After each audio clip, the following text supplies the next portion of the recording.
Good morning to all of you. आपका chapter चल रहा था वाटर रिसोर्सेज का, जिसके अंदर हमने उसके वाटर की प्रॉब्लम्स वगैरह के बारे में पढ़ा था। अब आगे हम बात करते हैं कि हमने वाटर की जो प्रॉब्लम होती है, उसकी शॉर्टेज जो चल रही होती है, उसको हमने किस तरह से कवर अप करने के लिए गवर्नमेंट और स्टेट गवर्नमेंट दोनों मिलकर हमारी क्या क्या प्लान्स बनाती हैं, उनके रिगार्डिंग हम यहाँ पर स्टडी करेंगे।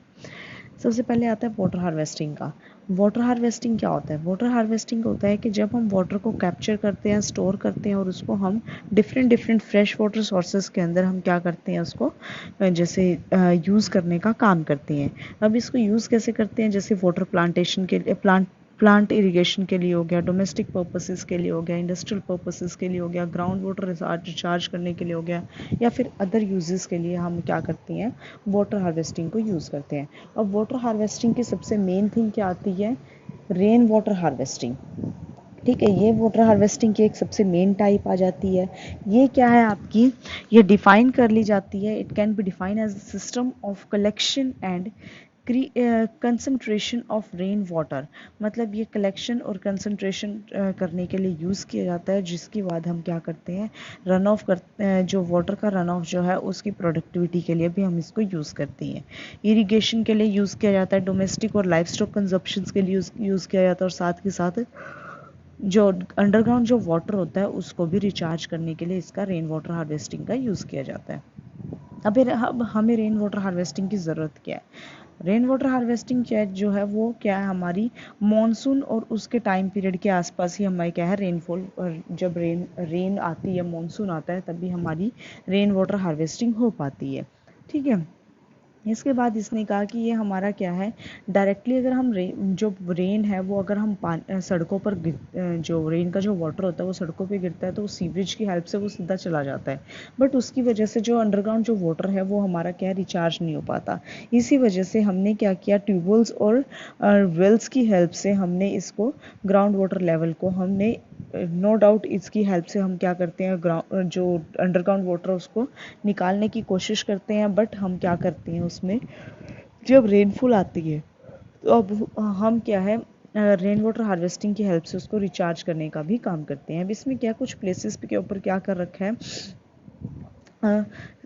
ये ड्रॉट वाले प्लेसेस के ऊपर समर सीजन के अंदर क्या किया हुआ है कि हम हीट वेव्स डेवलप कर रखे हैं, जिसकी वजह से इवेपोरेशन हो, और इवेपोरेशन की हेल्प से वहाँ पर क्या हो, रेनफॉल होनी शुरू हो जाए, जिससे वहाँ का जो अंडरग्राउंड वाटर है वो भी रिचार्ज होना शुरू हो जाए, और उसका यूज़ हम क्या डिफरेंट पर्पसेस के लिए भी करना शुरू कर दें, उस पानी को यूज़ स्टोर करके, ताकि हम ड्रिंकिंग के लिए, या फिर आपके एनिमल्स के लिए, या एक्वेटिक लाइफ के लिए, इसके अलावा आपकी इरिगेशन वगैरह के लिए, इन सभी चीज़ों के लिए हम इसका यूज़ करना शुरू कर दें। अब इसने क्या है कि आउट ऑफ 8,760 आवर्स के अंदर, ये साल के, हम क्या सिर्फ 100, हमारे पास इंडिया के अंदर सिर्फ 100 आवर्स ही हमारे पास प्रॉपर रेनफॉल आती है, जिसकी हेल्प से हम क्या कर सकते हैं, प्रॉपर फॉर्म में वाटर को स्टोर करने का काम कर सकते हैं। अब फ्यूचर क्या है रेन वाटर हार्वेस्टिंग का? जो ये रेन वाटर हार्वेस्टिंग होती है, ये क्या है, अल्टरनेट होता है किस चीज़ का, अंडरग्राउंड वाटर सप्लाई को प्रॉपर फॉर्म में ठीक करने का, और साथ के साथ इसके डिप्लेशन और ये म्यूनसिपल वाटर जो होता है उसके इंफ्रास्ट्रक्चर को रिप्लेस करने का एक अच्छा मेथड होता है। इसकी हेल्प से हम क्या कर सकते हैं कि हम बिना हम इनके ग्राउंड वाटर या फिर म्यूनसिपल जो वाटर होता है उसको बिना यूज़ किए हम क्या कर सकते हैं, हम पानी का यूज़ कर सकते हैं, पानी को स्टोर कर सकते हैं और उसको यूज़ करने का काम कर सकते हैं। साथ के साथ जो रेन वाटर हार्वेस्टिंग है, ये सेंट्रलाइज्ड होना शुरू हो गई है, नेशनल के अंदर, इंटरनेशनली हर जगह पे ये यूज़ होना शुरू हो गई है, और इंडस्ट्रियल कंट्रीज़ के अंदर, जैसे आपकी एशिया, यूरोप और यूएसए है, यहाँ पर आपकी ज़्यादातर इंडस्ट्रीज़ देखने को मिलती है। उन कंट्रीज़ के अंदर इसका बहुत बड़ा यूज़ है, क्योंकि यहाँ पर क्या है, इंडस्ट्रीज़ भी अपनी खुद की हेल्प के लिए भी जो रेन वाटर है उसको स्टोर करना शुरू कर देती है। ठीक है। नेक्स्ट आता है वाटरशेड मैनेजमेंट। अब वाटरशेड क्या होता है? वाटरशेड क्या है, डिफाइन किया जाता है जियो हाइड्रोलॉजिकल यूनिट की फॉर्म में डिफाइन किया जाता है, जिसमें हम क्या करते हैं कि पूरी की पूरी लैंड को हम एक वाटर का एक लेवल बना लेते हैं, या फिर वाटर का एक एरिया बना लेते हैं, जिसके अंदर हम क्या करते हैं, किसी न किसी फॉर्म में वाटर को सप्लाई करने का काम करते हैं, और जो वो एरिया आ जाता है उसको हम वाटरशेड एरिया बोलते हैं। ठीक है, अब यहाँ पर लिया जाता है कि जितना आपका जो कंट्रीब्यूटरीज होती हैं उनकी हेल्प से जो रन ऑफ होता है, उसका जो मेन पॉइंट आ जाएगा वो हो जाता है आपका इसका वाटरशेड आ जाएगा। अब इसके अंदर क्या बोला हुआ है कि एग्जाम्पल की फॉर्म में इसने बोला हुआ है कि watershed of a lake would include not only the streams, यानी जो है वाटरशेड के अंदर जो लेक का अगर हम एग्जाम्पल लेकर चलें, इसके अंदर सिर्फ वही नहीं आता कि जहाँ पर सिर्फ और सिर्फ लेक है, इसके अलावा जो इसकी एंटायर जो स्ट्रीम्स आती हैं वो भी इसके अंदर आती है, और साथ के साथ जितने एरिया को वो ड्रेनेज करने का काम कर रहा है वो सारा का सारा हमारा वाटरशेड के अंदर आता है। अब वाटरशेड मैनेजमेंट क्या आता है, वो एक प्रोसेस होती है जिसके थ्रू जिसके अंदर हम क्या करते हैं, एक प्लान या फिर एक प्रोग्राम इम्प्लीमेंट करने का काम करते हैं, जिसकी हेल्प से हम क्या करते हैं, प्लांट्स को, एनिमल्स को, ह्यूमंस की जो कम्युनिटीज़ हैं उन तक वाटर बाउंड्रीज या फिर वाटर सप्लाई करने का काम करते हैं। वाटरशेड मैनेजमेंट जो है वो एक तरह से आपकी क्या हो जाएगी, एक integrated land use vegetable water और जोग्राफिकली जो डिस्ट्रिक्ट जो ड्रेनेज एरियाज़ होते हैं उनको बेनिफिट प्रोवाइड करने के लिए या रेजिडेंश एरिया में बेनिफिट प्रोवाइड करने के लिए यूज़ किया जाता है। अब जो ये एरिया होते हैं, यानी जो जिन एरियाज़ के अंदर हम वाटरशेड की हेल्प से पानी पहुंचाने का काम करते हैं, वहाँ पर क्या करते हैं, ग्राउंड वाटर को इम्पैक्ट करने का भी काम करते हैं, और साथ के साथ फ्रेश वाटर और ग्राउंड वाटर को भी इंक्रीज़ करने का काम करते हैं, और जो हमारी हेल्प करते हैं किसमें, वाटरशेड मैनेजमेंट में भी हेल्प करते हैं, और साथ के साथ इकोलॉजिकल सिस्टम के अंदर भी या इकोसिस्टम में भी हेल्प करता है। अब वाटरशेड मैनेजमेंट की नीड क्यों हुई है, अब नीड क्या थी, हर जगह आप सभी को पता है कि हर जगह हमें क्या है, प्रॉपर फॉर्म में रेनफॉल तो मिल नहीं पाती। अब प्रॉपर रेनफॉल ना मिलने की वजह से क्या होता है कि सफिशिएंट रेनफॉल ना होने की वजह से हमें टैंकर्स की हेल्प से डोमेस्टिक वाटर हमें क्या करना पड़ता है, सप्लाई करना पड़ता है। इसके अलावा हम क्या करते हैं कि जो समर के टाइम पीरियड पे हमारे पास पूरा प्रॉपर रेन ऑफ नहीं हो पाता, और जिसकी वजह से वाटर लॉस की प्रॉब्लम यहाँ पर या सॉइल लॉस की प्रॉब्लम यहाँ पर देखने को मिलती है। फिर उसके बाद इसने कहा है कि हमारा जो जिसकी वजह से हमें यहाँ पर वाटर हार्वेस्टिंग की वाटरशेड मैनेजमेंट की ज़रूरत पड़ती है।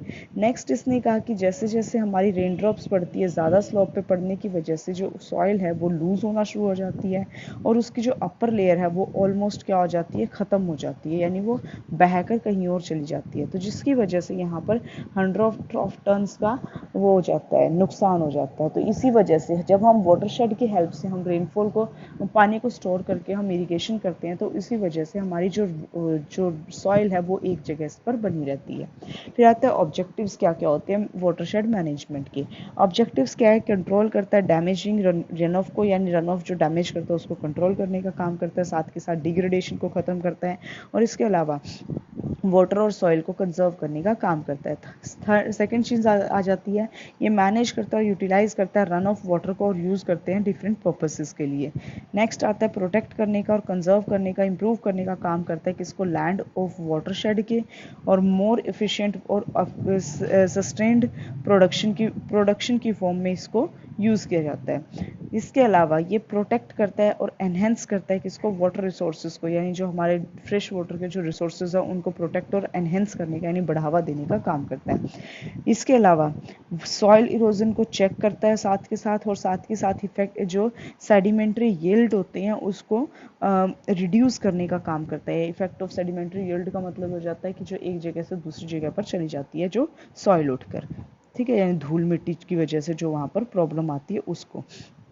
नेक्स्ट इसने कहा है कि ये रिहैबिटेशन के लिए काम आता है, यानी जो लैंड है उसकी रिहैबिटेशन के लिए काम आता है।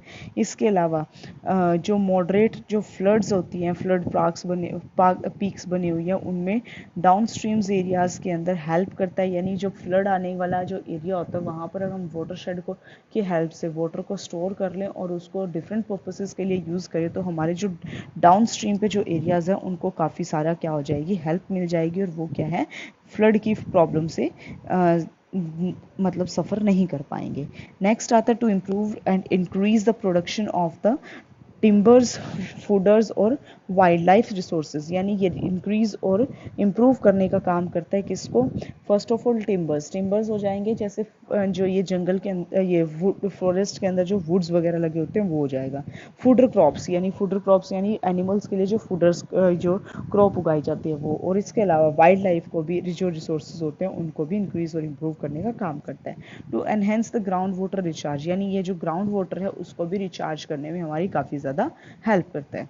ठीक है, ये टॉपिक आपका यहाँ पर फिनिश होता है। इसके अलावा इसमें अगर कोई प्रॉब्लम है तो आप मुझसे कंफर्म कर लेना। बाकी आपका ये चैप्टर यहाँ पर कंप्लीट होता है। इसमें एक बार रिवाइज कर लेना अपनी बुक से, फिर अगर कोई प्रॉब्लम आती है तो वो मुझे बताना। ठीक है।